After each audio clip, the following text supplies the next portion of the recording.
านคำสอนยายถ้อยคำความหมายเหมือนยายอยู่ใกล้เหมือนเก่าเมื่อคืนนั้นพระจันทร์ยิ้มพรายให้เราดวงดาวสุขสกาวใสจ้องมองแสนนานนี่ยายคงเห็นหลานเดินมาใกล้คล้ายนุ่นอุ่นไอรักสุดละมุนอุ่นใจยายแสนอุ่นอุ่นในเนื้อนาบุญคุณยายเห็นไหมคะครั้งสร้างวัดพลิกพื้นนา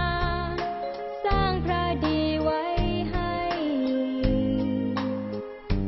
ดุจคุ้มทรัพย์ทะเลเพชรพลอยพื้นใหญ่ใจยายแกล่งดังภูผาครอบครัวฉันเดินไป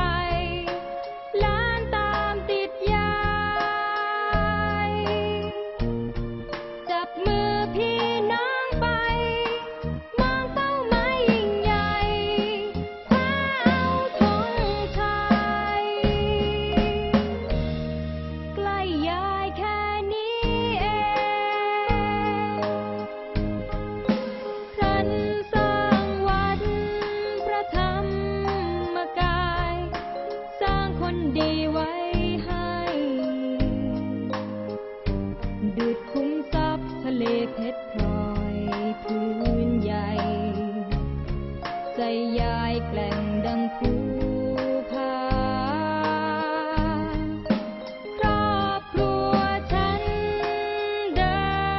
นไปหลานตามติดยายจับมือพี่น้องไปมองเป้าหมายยิ่งใหญ่คว้าเอาธงชัยใกล้ยายแค่นี้เอง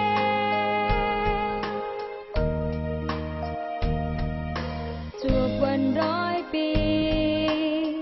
กฐินปีนี้ขอบารมีคุณครูไม่ใหญ่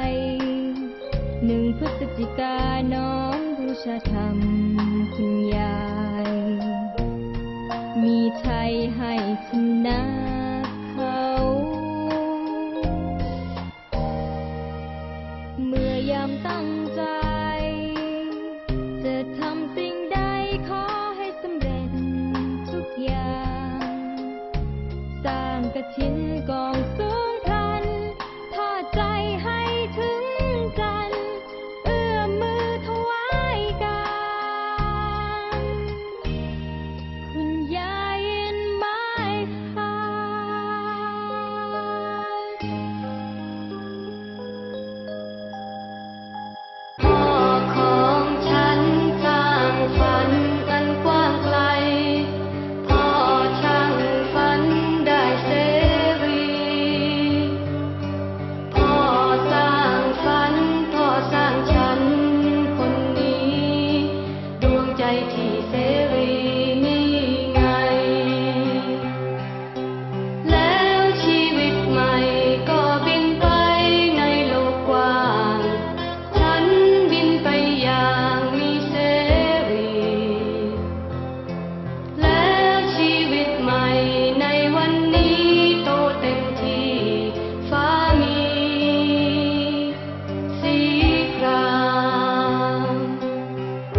กุศลผลบุญ